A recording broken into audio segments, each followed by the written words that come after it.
It's now the 17th of June 2026 and Season 2 of our Youth Development Challenge begins with Brisbane Roar. We are defending champions of not only the Australian A-League but also the Finals Series as well. We have qualified for the Asian Champions League, and this season it would be nice to do something in the Australian Cup, not get knocked out in the first round by a bunch of literal amateurs. Okay, they're actually semi-professional, but still, we shouldn't have lost it.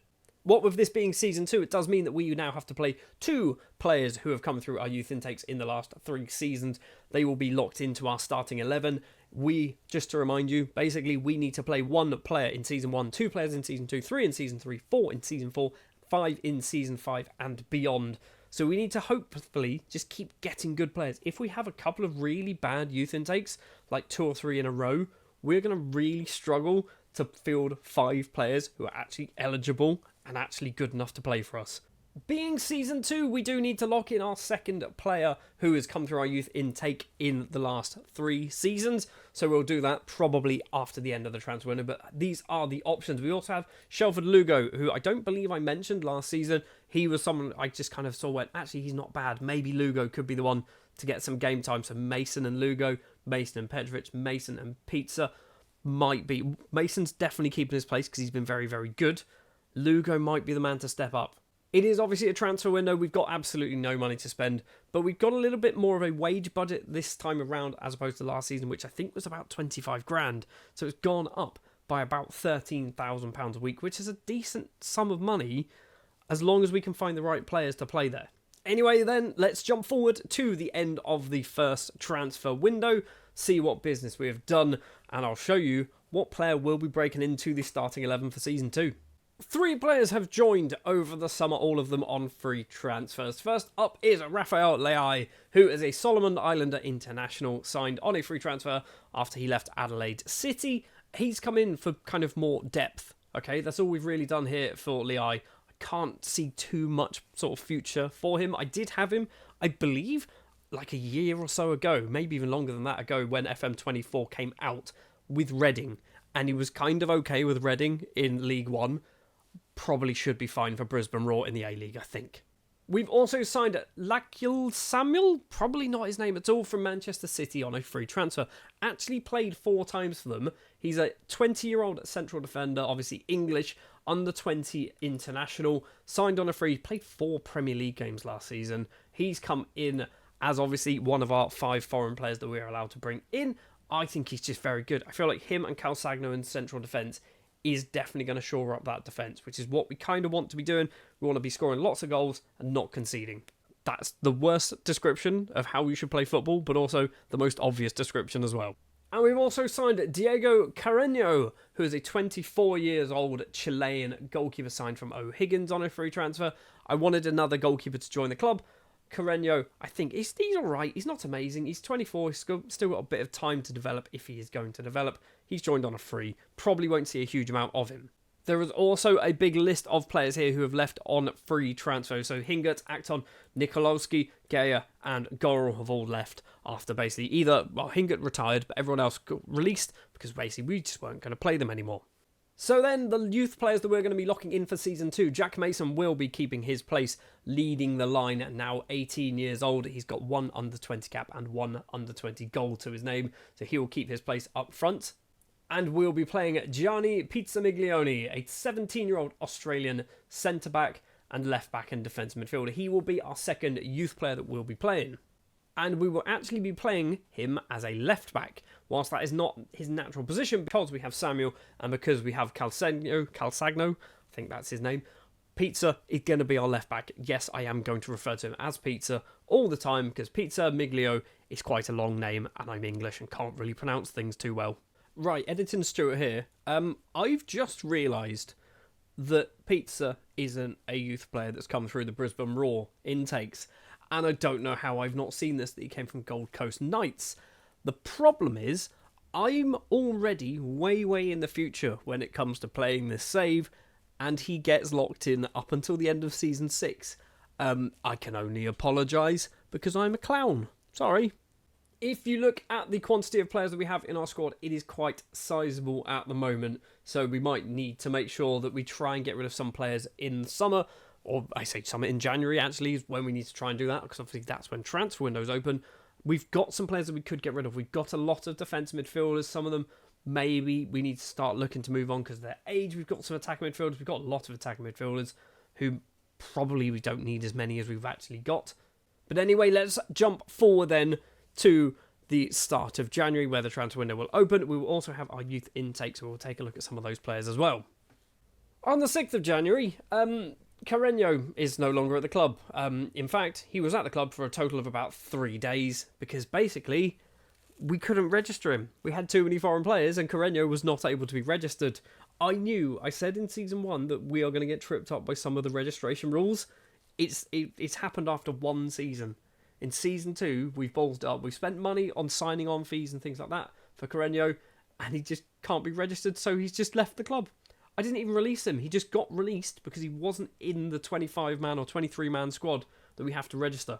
Anyway, on the 6th of January, we are top of the table and we are currently undefeated. We are the Invincibles at the moment. 11 wins, including a pretty sizable one against Western Sydney Wanderers, a 6-1, 5-1 against MacArthur FC, 4-3 against Western United. Lots of threes. Lots and lots of threes scored there. 2 draws against Adelaide and Melbourne, and obviously a nice big 0 for defeats, which means we are top of the table by 8 points, so far ahead of Wellington Phoenix. They do have a game in hand, but still that's going to be 5 points even if they win that. When it comes to the Australian Cup, we have been knocked out in the second round by Melbourne City FC, which is good in a way because it means we've got past the bunch of amateurs that we have to play in round 1, but we have immediately fallen at the first hurdle of anybody half decent, so that would be nice to try and improve that. And the Asian Champions League, we have been knocked out in the group stage, and we got knocked out against Niigata, Chiang Rai United, and Hwebul. Hwebul are from North Korea, fair enough.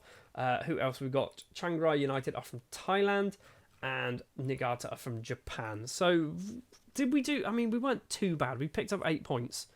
We lost against both the teams who finished ahead of us. That's the problem. And we only beat the team from North Korea. Yeah, we could have done better.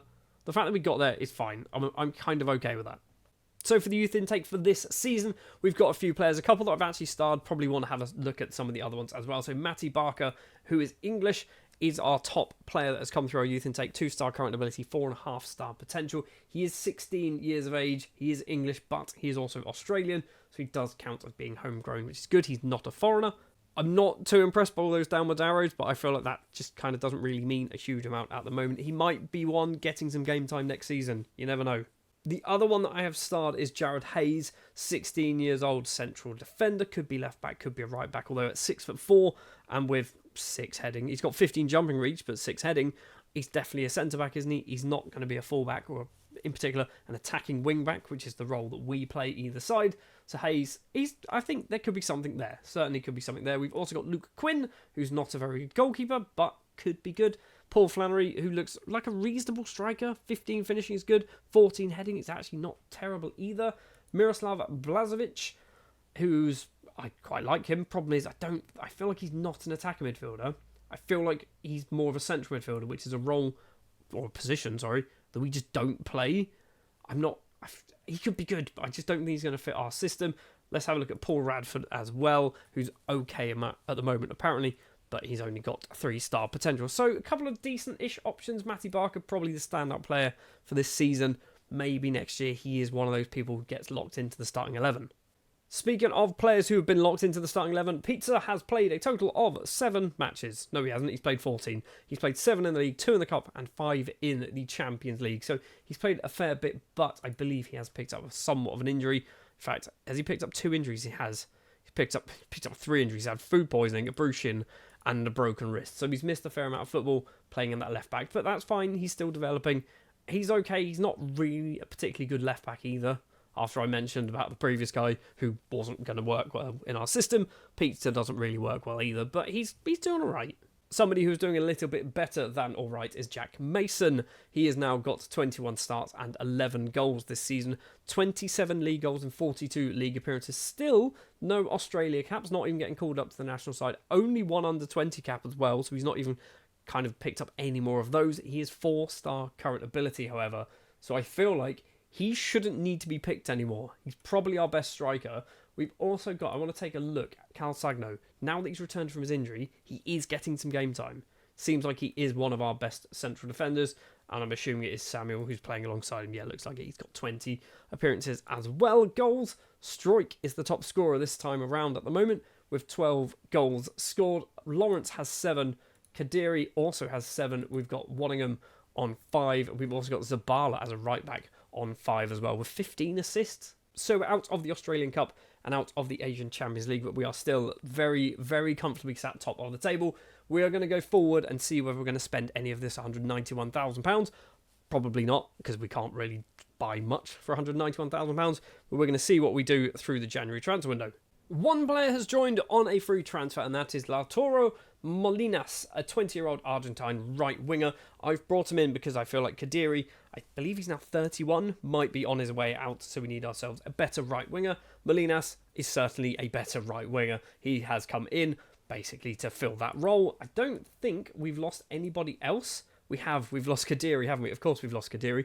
Yeah, he's obviously not registered, so his contract has literally just been terminated. We've also lost Lujic, could be his name, and also Furcanas, who, he was good. He was good. The problem with him is if you take a look, he's American and only American. He would have been Australian if he just stayed here for a few more months. Taking a look at the league then, a few more matches have obviously been played and still 0 defeats to our name. 14 wins and 2 draws. We are now 11 points clear of Wellington Phoenix, but they do have a game in hand. Sydney have 2 games in hand, but they are literally double their points, and they will be joint on points with us, and we'd still have a better goal difference. What is going on? How are we so good? Anyway, we are going to jump forward then to the end of the regular season, see how well things go. Will we be crowned champions for a second successive season? And then it will obviously be into the grand finals as well. It wasn't in any doubt. 26 games played, 19 of them turn into victories, 5 of them are draws, 2 defeats, Newcastle Jets and Sydney FC actually picking up 3 points against us, but we win the league by a massive 16 points over second place Melbourne City, and that was 20 points over third place Sydney FC. We've absolutely dominated this league, and I don't know how or why, but I'm kind of okay with it. In fact, I do know how. We've scored 75 goals, 11 of them coming against Western United. 75 goals in 26 matches. That is literally 3 goals a game. It does mean, obviously, we are in the final series as well, which is obviously we're going to jump forward in a moment just to see how well that pans out. I want to take a very quick look. So Jack Mason now has 18 goals. He's still good. He's still not getting Australia caps or even under 21s caps or anything like that. But he's still picking up lots and lots of goals. Stroik is there, 17 goals. Waddingham on 13. And Lawrence is actually on 12 as well. How's Peter getting on? Peter's got a goal to his name and also 5 or 6 assists. He's a natural left back. He's getting there. He's improving as well, which is nice to see. Well, the next thing that we need to do then is jump to the end of the season, see how well we get on in the grand finals.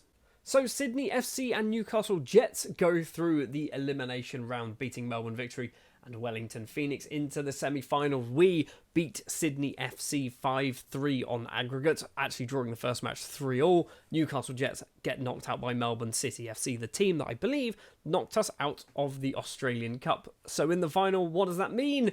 We beat them 4-0 in the final. A very comfortable victory for us. Jackie Mason scoring 2 and Zabala from right back also scoring 2 goals in this one. We are back-to-back champions of not only the regular A-League but also the grand finals as well. Which means obviously we will be once again back into the Asian Champions League. An Asian Champions League that has just been won by FC Seoul in South Korea, beating Al Nassr of Saudi Arabia. I feel like once we can start getting a bit of momentum in the Champions League, a lot of these teams that go through, I feel like we should be able to beat. We should be able to beat basically anyone who isn't from a Japan or a Saudi Arabia or one of the countries that have just loads of money. We should be able to beat quite comfortably. So I feel like it's going to happen. We've got 8 more seasons of this, but I feel like we could win the Asian Champions League. I feel like I should know this, but has any Australian side won the Asian Champions League? Western Sydney Wanderers. Western Sydney Wanderers won it in 2014. Fair enough. Is that it? I feel like that's it. Because obviously before here, it would have been was it the Oceania one?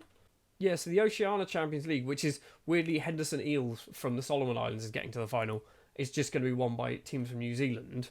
So it seems like, yeah, so Sydney FC were probably the last Australian side to win it, and then it just moved to basically teams from New Zealand winning it most of the time. We've also got a team from Papua New Guinea, Team Wellington, which are also New Zealand, High Kenny from New Caledonia, Wellington Olympic from New Zealand. So yeah, we're getting basically teams from New Zealand winning it year on year. So I guess our objective is to become the second team ever from Australia to win the Asian Champions League. It would have been nice to be the first one, but unfortunately, obviously, Western Sydney Wanderers have done that. So in Season 3 then, we do have to pick ourselves a third player to join probably Pizza and Mason. I'm thinking it might be Petrovic, defence midfielder. We don't want to overload our defence with too many players. We don't want to overload our attack with too many players who aren't necessarily good enough. So Petrovic can play that DM role. Think he might be the one. Actually having a look, so Petrovic has played a few matches, 5 starts and 8 off the bench. Sheffield Lugo has actually played 4 matches off the bench as well. He's pretty good, but he would have to play as the attacking midfielder. Don't know whether that's a good idea. I've just put in all of the players, so all of these ones obviously with stars on their name are the ones that have kind of come through youth intake. No one else seems to have played. Could it be Matty Barker? Could he be the one to do it?